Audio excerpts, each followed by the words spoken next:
नमस्कार दोस्तों। ये कहानी पार्ट 2 पर आधारित है। प्लीज़ पार्ट 1 देखकर पार्ट 2 को देखने आइए, वरना कहानी में कोई भी मज़ा नहीं आएगा। प्लीज़। तो फिर जब ज्योति बाबा ने काले पत्थर के बारे में जिक्र किया तो गांव के लोगों को लगा कि काला पत्थर का नाम तो सुन रखा है, परंतु कहाँ पर मिलेगा। तभी आवाज़ आती है ज्योति बाबा की ही, बेटा हरी, काला पत्थर उसी ज़मीन के अंदर मिलेगा जहाँ पर वो काला साया दफनाया हुआ है। तो सभी लोग अपने हाथों में मशाल लेकर और हथियार लेकर उस जगह पर चले गए और वहाँ पर खोजने पर उनको काला पत्थर मिला।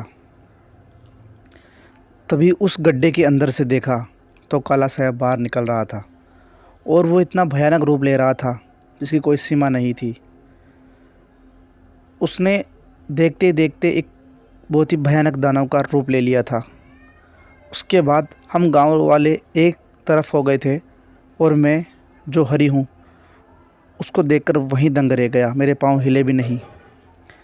तभी एक अजीब सी रोशनी आती है, उस रोशनी से हमारी आंखें बंद हो जाती है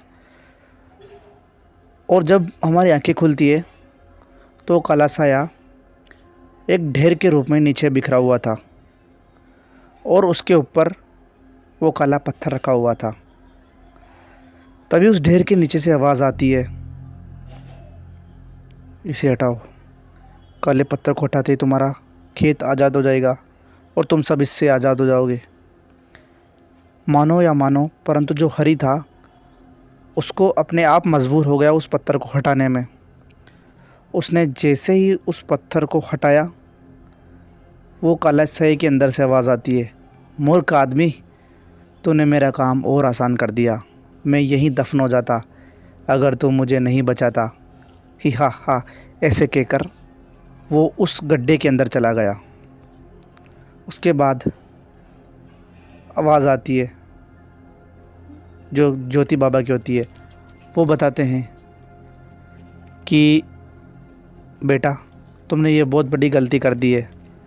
अब इस गलती का पश्चात तुम गांव वालों को भुगतना पड़ेगा। उसके बाद ज्योति बाबा बताते हैं कि ये जो काला साया है ये मेरी शक्ति से कई गुना ज़्यादा था। आपको बता दूं, ज्योति बाबा मर तो चुके थे पर उनकी आत्मा हमारे गांव को और हमारे खेतों को बचाना चाहती थी, इसलिए वो हमें कभी भी किसी भी समय उनके दर्शन दे दिया करते थे। हाँ, स्पष्ट रूप से हमें दर्शन नहीं देते थे, परंतु आवाज़ ज़रूर आती थी। उन्होंने कहा कि अब इस काले साये के बारे में अब अपने जो ग्रंथ है, इतिहास है, उसको पढ़ना पड़ेगा। उसके बाद आवाज़ गायब हो गई। पूरे गांव वाले डर का माहौल बन गया गांव के अंदर। अब करे तो करे क्या। उन्होंने गांव का इतिहास उठाकर देखा, उसके अंदर इस काले साये के बारे में साफ साफ जिक्र हो रहा था। उसके अंदर लिखा हुआ था कि जंगल के अंदर एक जड़ी बूटी है, उसको लाना पड़ेगा, तभी ये पॉसिबल होगा और ये हमेशा के लिए ख़त्म हो जाएगा। तो जो गांव के बहादुर लोग थे वो आगे आए। उन्होंने कहा कि हम जंगल में चलेंगे। गांव वाले लोग अपने हथियार लेकर तैयार हो गए और उस जगह से उठकर अपने जंगल की तरफ बढ़ गए। वो जंगल जहां पर जाना खतरे से खाली नहीं था।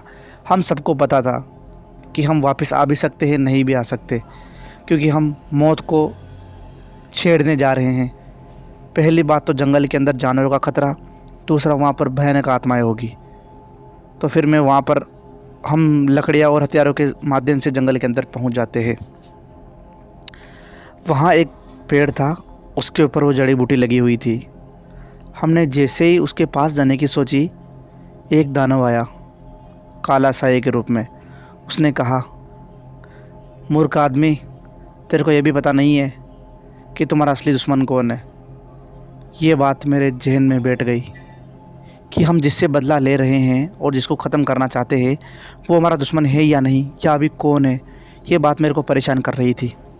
हमने जैसे ही उस जड़ी बूटी को हाथ लगाया, एक के बजाय अनेक दानव वहाँ पर आना स्टार्ट हो गए। उनसे हमारी कई देर तक लड़ाई हुई। कई साथी जख्मी हुए और कई मारे भी गए। उन्हीं के अंदर एक मेरा साथी मांगीलाल जो मेरे साथ गया था, वो काफ़ी ज़ख्मी हालत में गया था। हम दोनों वहाँ से उसको लेकर अपने गांव की तरफ निकले, क्योंकि हम उन दानवों को भगाने में कामयाब हो चुके थे, परंतु ये कुछ ही ज़्यादा देर की नहीं थी। हम वहाँ से निकले और अपने गांव की तरफ बढ़े। हम जैसे बढ़े तो हमें लाल आंखें दिखाई दी। हमको लगा कि शायद हमारा गांव ही है।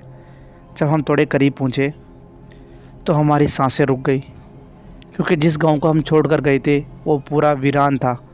उस गांव के अंदर आग लगी हुई थी। अब करे तो करे क्या। वही हमारा हिम्मत टूट गई कि हम जिस गांव के लिए लड़ रहे थे वो गांव ख़त्म हो चुका है। अब क्या करेंगे हम। तभी उसी जगह पर दानव आ जाते हैं। वो काला साया, जिस जगह पर हम खड़े थे वो वही खेत था जहाँ पर वो काला साया दफन था। वहाँ पर बहुत सारे दानव आ जाते हैं। हम उस समय उस जगह से कैसे भी करके बचकर भागने की कोशिश कर रहे थे।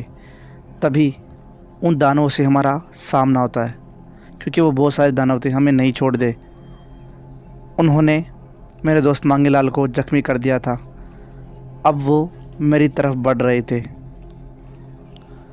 मैंने आंखें बंद करी। मैंने सोच लिया था कि हमारी मौत पक्की है। मैंने जैसे आंखें बंद करी और फिर आंखें खोली तो वो दानव गायब हो चुके थे और मेरा दोस्त मांगीलाल मेरे साइड में पड़ा हुआ था। और मैंने गांव की तरफ देखा तो गांव पूरा वैसा का वैसा ही था जैसा हम छोड़ कर गए थे। हमारी आंखों का धोखा हुआ था, क्योंकि हमारे हाथ में जो जड़ी बूटी थी उसने सब कुछ ठीक कर दिया था। उसके बाद हम गांव पहुँचे कैसे भी करके, और हमने गांव वालों को बताया कि हम इस जड़ी बूटी को लेकर तो आ गए, परंतु अब हमारा लास्ट युद्ध होगा उन दानवों से। वो किसी भी समय इस जड़ी बूटी का यूज़ करते करते वो आ जाएंगे। तो हम सभी इस बार पूरा गांव तैयार था उन दानवों से लड़ने के लिए। उन्होंने हथियार ले लिए थे हाथों में। कैसे भी करके हम उस खेत पर पहुँचे जहाँ पर हमको ये जड़ी बूटी रखनी थी। वहाँ पर कई दानव आ गए। उन दानवों ने इतना भयानक रूप ले लिया था, किसी के लंबे बाल, किसी की आँख लंबी, किसी की जीभ, किसी के चेहरे पर मस्सा, और बहुत भयानक हंसी हंस रहे थे। और उस जगह पर गड्ढा हो रहा था, वहाँ से काला साया निकलता है। तभी पीछे से आवाज़ आती है, हरी, इस जड़ी बूटी को उसका अंदर डाल दे बेटा। मैं भागता हूँ और वो दानव अपनी हंसी को रोककर एकदम गुस्से में मेरी तरफ भागते हैं, परंतु मैं उनके पहले उस गड्ढे के अंदर इस जड़ी बूटी को डाल देता हूँ। और फिर वो सभी दानव हमारे गांव वालों की सभी आंखों के सामने एक काले ढेर के रूप में गिरकर उस गड्ढे के अंदर एकत्रित हो जाते हैं। उसके बाद हम पूरे गांव वाले उस गड्ढे को भर देते हैं और उसके ऊपर ईंटों से चुन देते हैं। उस समय के बाद शायद हमारा गांव सेफ तो था, परंतु हम पूरे ये नहीं कह सकते कि हम बच गए थे। अभी पता नहीं खतरा था या नहीं, परंतु उसके बाद कई दिनों तक हमारे साथ ये घटना नहीं हुई कि ये काला साया, और उसके बाद बारिश भी अच्छी आने लगी। दोस्तों, कहानी अच्छी लगी हो तो वीडियो को लाइक कर देना, चैनल को सब्सक्राइब कर देना। मिलता हूँ आपसे अगली कहानी में। दोस्तों, अगर आप भी कोई अच्छी सी कहानी बताना चाहते हो तो कमेंट कर देना, हम आपसे संपर्क ज़रूर करेंगे। Bye bye.